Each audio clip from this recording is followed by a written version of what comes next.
فرش التراب يضمني. اعلان بالفور 1917 یہودی آباد ہونے شروع ہو گئے، اور اصل میں اسی کے لیے خلافت کو منسوخ کرایا گیا. سلطان عبد الحمید، اگرچہ یہ ترکی خلافت جو ہے مرد بیمار کمزور، پھر بھی وہ مسلمانوں والا جذبہ اتنا تھا، انہیں بڑی سے بڑی رشوت پیش کی گئی تھی. ظاہر بات ہے یہودیوں سے بڑھ کر رشوت دینے والا کون ہو سکتا، جن کے ہاں ایسے بینکر ہوں جو 40 بلین ڈالر کا ایک چیک لکھ سکیں. پھر یہ کہ ان پر سیاسی دباؤ بہت ڈالا گیا.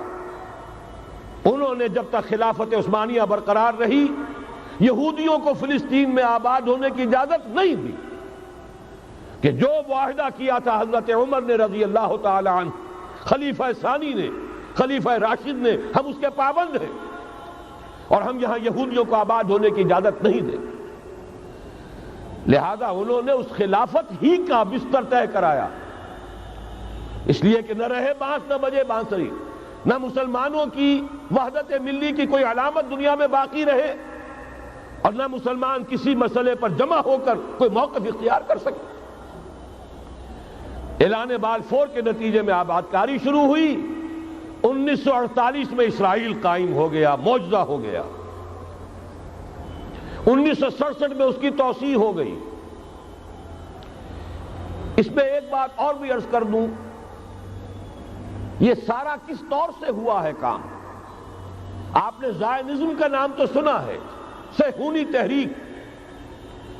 خود اس کا جو بابا آدم تھا، آرڈر آف الومیناٹی، 1776 یکم مئی یہ نظام قائم کیا وائساپ نے، اور اس نظام کے تحت فری میسنری اور lodges of the great Orient قائم کیے گئے.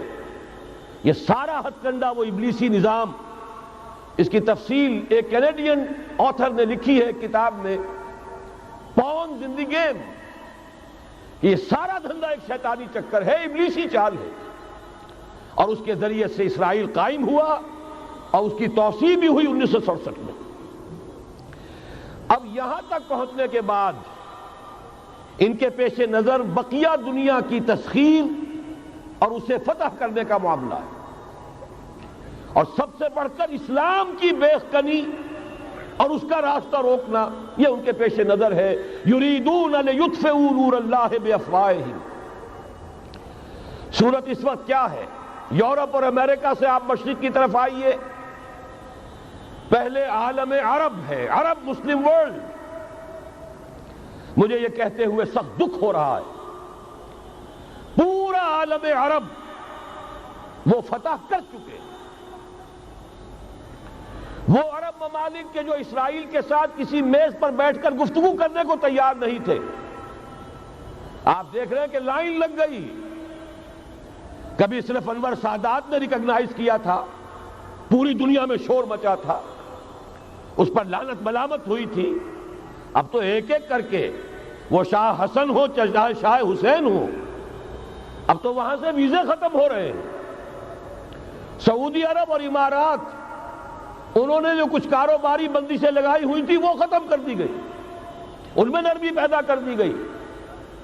یہ صورتحال ہے کہ واقعتاً ان کی جو عالمی تسخیر کا پروگرام ہے وہ آگے بڑھ رہا ہے، اور بدقسمتی سے امت مسلمہ کا جو قلب ہے، اس امت کا قلب امیین پر مشتمل ہے.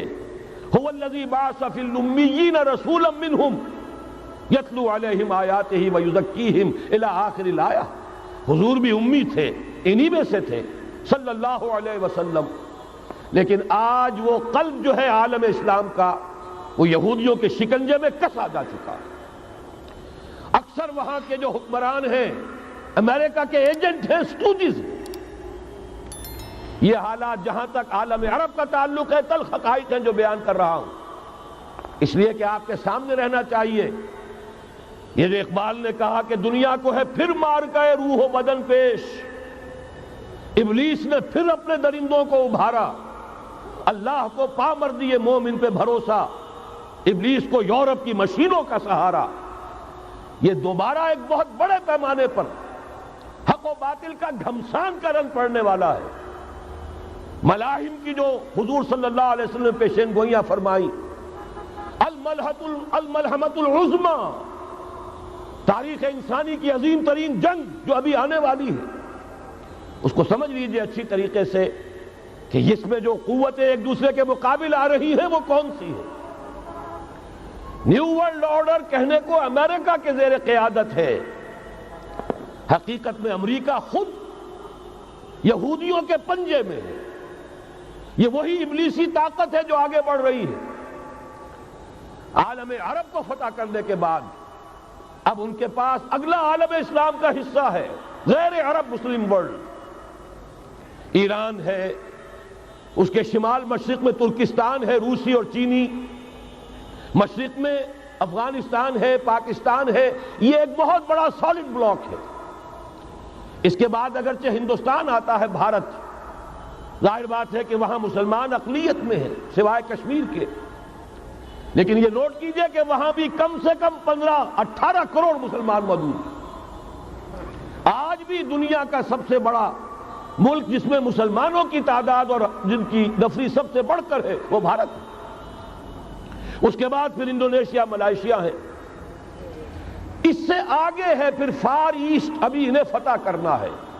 نیو ورلڈ آرڈر کا یوں سمجھئے کہ ابھی یہ ہارڈ نٹ ٹو کریک، ابھی ایک لوہے کا چنا ہے چائنا کی شکل میں موجود۔ اور مجھے یاد آ رہا ہے ڈی گال کے الفاظ بہت سے لوگوں نے سنے ہوں گے، اس نے کہا تھا کہ ہم نے خام خواہ روس کو اپنا دشمن بنا لیا ہے، وہ تو ہمارا بھائی ہے، وائٹ ریسس، وہ تو بنیادی طور پر یورپین قوم ہے۔ Beware of the yellow masses of the east, تمہیں گھبرانا چاہیے، تمہیں خبر لینی چاہیے، وہ مشرق بعید کے جو زرد رو لوگ ہیں، China, Indo China, Japan, yellow recess.